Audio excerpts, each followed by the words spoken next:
इस बार भाजपा की सरकार बनने जा रही है। पश्चिम बंगाल जिस प्रकार का प्रेम इस समय दे रहा है बीजेपी को, उससे स्पष्ट है कि अब भारतीय जनता पार्टी की सरकार बनेगी और ये आवश्यक भी है। बंगाल को बचाना है।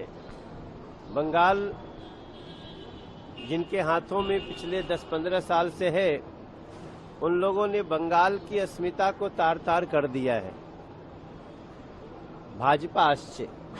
मोदी जी ने कहा है कि हर सीट मोदी जी है तो उसको देखकर ही वोट किया जाए, तो क्यों बंगाल के जो लीडर है उस पर भरोसा नहीं है क्या?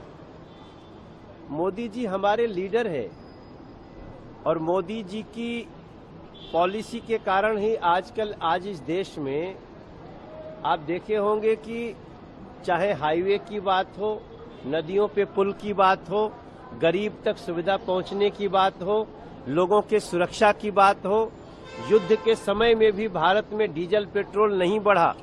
10 रुपया प्रति लीटर सरकार ने अपने ऊपर ले लिया। पूरे दुनिया के देश में देखिए डीजल के दाम 30-30 रुपया लीटर, 40-40 रुपया लीटर के हिसाब से बढ़े हैं। तो नरेंद्र मोदी जी ही हमारे नेता है।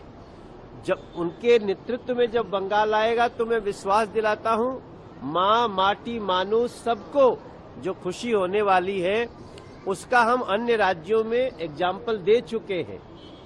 इसलिए नरेंद्र मोदी जी ही हर सीट पे है, ऐसा मान के चलिए। नेता तो हमारा होता ही है, विधायक हमारा प्रत्याशी होता ही है, विधायक जीतेगा ही। लेकिन जब तक नरेंद्र मोदी जी की पॉलिसी से नहीं चलेंगे, भ्रष्टाचार मुक्त, महिलाओं को सबसे ज्यादा सुरक्षा, उनको अवसर, युवाओं को अवसर, किसान को ईज ऑफ डूइंग बिजनेस, ये सब कहां से आई?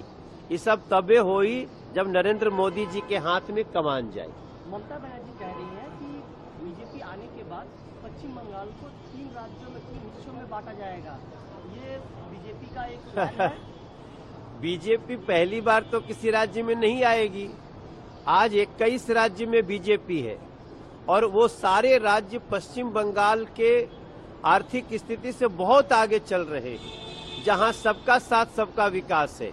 किसी को जात धर्म के आधार पर मारा पीटा नहीं जाता है। पश्चिम बंगाल में ऐसा क्यों हुआ?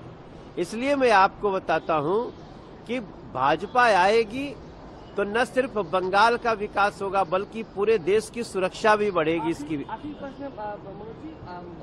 की तरफ से एक अफवाह फैलाया जा रहा है कि जहां-जहां बीजेपी की गवर्नमेंट है वहां मछली खाने को नहीं दिया जा रहा है या बंद कर दिया गया है। दिल्ली, मुंबई सब जगह बंद कर दिया, बंगाल में भी आने के बाद बंद कर देंगे, ऐसा कुछ है क्या? अब देखिए, टीएमसी आजकल अफवाह पार्टी हो गई है। अरे भाई, हम लोग, आप जानते हैं बिहार में मिथिला है, वहां मछली नहीं खाई जाती है क्या? जिसको जो खाना है सब खाते हैं, जिसको जो पहनना है सब पहनते हैं। हमारी पार्टी सबका साथ सबका विकास का मतलब क्या होता है? अब चूंकि उनके पास कुछ विरोध में बोलने को है नहीं तो अफवाह फैलाएं, लेकिन अब बंगाल अफवाहों में जाने वाला नहीं है, अब वो भाजपा के साथ जाने वाला है।